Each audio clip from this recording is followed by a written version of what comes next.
जे news की team Sanjay Yadav की तरफ से। नेताजी, आपका परिचय और आप फूलपुर उपचुनाव में प्रत्याशी हैं। इस बारे में हम जानना चाहेंगे कि किस लक्ष्य को लेके आप मैदान में आए? हाँ, सबसे पहले तो आपकी मीडिया को पूरे चैनल के कार्यकर्ताओं को मैं धन्यवाद देना चाहता हूँ।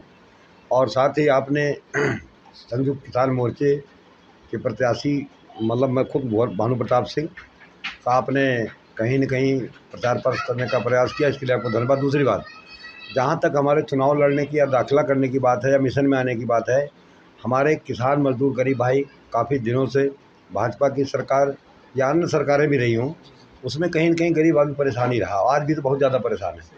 आज कुछ ऐसी समस्याएं हैं जिनको हमारे नेता हैं, सांसद विधायक हैं या सरकार है, वो ढंग से उठाते नहीं हैं। वो अपना टाइम पास कर रहे हैं दिल्ली लखनऊ में। यहाँ किसान परेशान है, मजदूर परेशान है, गरीब परेशान है, आम आवाम जो दुकानदार हैं, रिक्शा चालक हैं, ठेला लगाने वाले हैं, सब परेशान हैं। कोई किसी की सुनवाई, आप देख रहे हैं चोरी डकैती छिनैती तमाम गाँवों में जो भी तमाम अपराध चरम सीमा पे हैं, पुलिस उनकी सुनवाई नहीं कर रही है। किसान की बात जहाँ तक आपने रखा, अभी शारदा सहायक खंड 38 39 के अंदर सभी जो ब्रांचेज हैं, माइनर्स हैं या रजभय हैं, उनमें प्रॉपर पानी नहीं आता या टेल तक पानी नहीं होता। कोई नेता सुनने को तैयार नहीं है। इसीलिए लोगों ने हमसे कहा कि आप किसान नेता हैं, आप चुनाव लड़िए। उपचुनाव छोटा चुनाव है, 2-3 साल का है।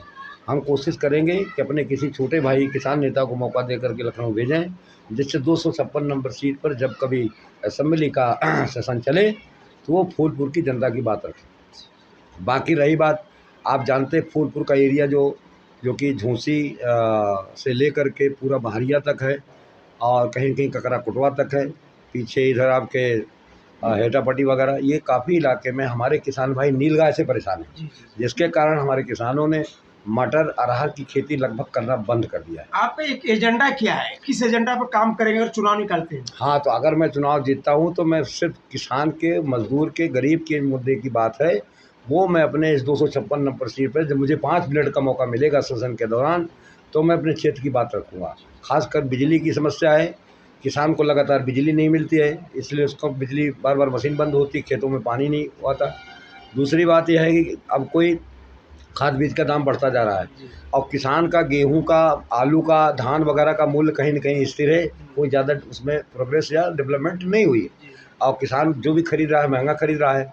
तो सरकार में बैठे हुए लोग खेती तो करते नहीं, वो तो सब बड़े बड़े आदमी हैं, वो तो कंपनी फैक्ट्री वाले हैं। तो हम ये चाहते हैं कि हमारा जैसा कोई जो ज़मीन से जुड़ा हुआ नेता हो, जो खेती करता हो, खेती के बारे में जानता हो, वो जाए तो वहाँ पे एमएसपी तय करे या लेवी का भाव तय करे।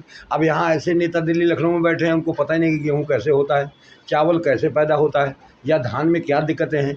तो किसान की दिक्कत को समझने के लिए हमारी सरकार में कुछ किसान आओ, साथ ही कृषि मंत्रालय को मजबूत बनाने की ज़रूरत है। उसमें किसानों के लिए उनका खुद का एक जो चाहने वाला कोई किसान नेता बैठा हो, जो कि उसको मौका मिले तो मंत्रालय के माध्यम से किसानों की मदद। उदाहरण के तौर पे आज आप देखिए सांसद विधायक की तनख्वाह कितनी है। अब वृद्धा विधवा पेंशन विकलांग जो दी जा रही है गरीब किसानों को, कोई 500 कभी 1000, क्या ये 2500-3000 नहीं हो सकती है? पंजाब की सरकार, हरियाणा की पंजाब कैसे 2500-3000 देती है विधवा वृद्धा विकलांग पेंशन? उत्तर प्रदेश की सरकार सो रही है। और वैसे देखिए अरबों खरबों का घोटाला हर जगह हो जा रहा है और गरीब को देना होगा तो कहीं खजाने में पैसा नहीं है। तो ये सब चीज़ें हैं। और साथ ही स्वास्थ्य सेवा, आप चले जाइए, तमाम ब्लॉक बने हुए हैं, उनमें डॉक्टरों की क्या स्थिति है, दवाई की क्या स्थिति है।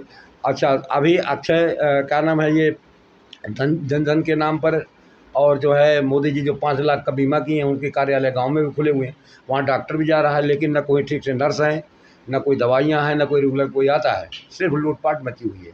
अब इसका कारण क्या है? अगर कोई सांसद विधायक क्षेत्र में कभी दौरा करता है, किसी ब्लॉक में लोग आ रहे हैं, दवा नहीं पा रहे हैं, कुत्ते का इंजेक्शन महंगा आता है, डाक बाइट में आपने देखा होगा, लेकिन वहाँ जाता है हमारा गरीब किसान मजदूर बाइट के बाद, तो उससे कहते हैं कि तुम पैसा दो 300 रुपया तो तुमको इंजेक्शन लगाएंगे।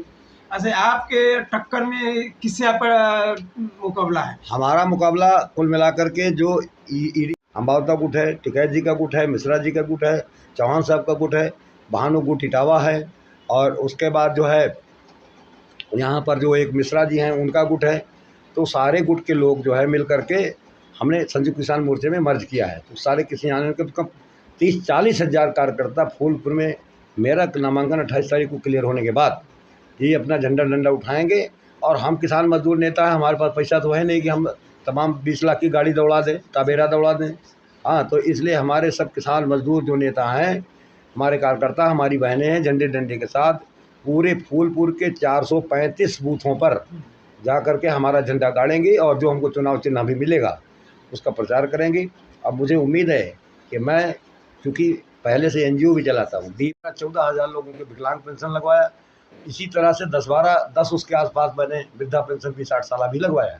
पारिवारिक लाभ की भी सुविधा मैं किसानों मजदूरों को देता हूँ और उसके बाद शादी अनुदान चाहे ऑफलाइन हो चाहे ऑफलाइन में, उसकी भी सुविधा मैं किसानों गरीबों मजदूरों तक पहुँचाता हूँ। इसलिए लोग मुझे पूरे इलाके में ये जानते हैं कि ये ज़मीनी नेता हैं। ये हर ब्लॉक में, थाने में, ब्लॉक में या कलेक्ट्रेट में कहीं भी मुझे आवश्यकता पड़ती है तो मैंने किसानों के साथ मैं झंडा उठाने की कोशिश करता हूँ। ठीक है। उपचुनाव फूलपुर के भानु प्रताप जी अपना नॉमिनेशन करा लिए हैं और ये दमदारी से चुनाव लड़ने के लिए मैदान में उतर आए हैं। अब ये देखना है कि जनता इनके साथ कितना इनको सपोर्ट करती है। किसान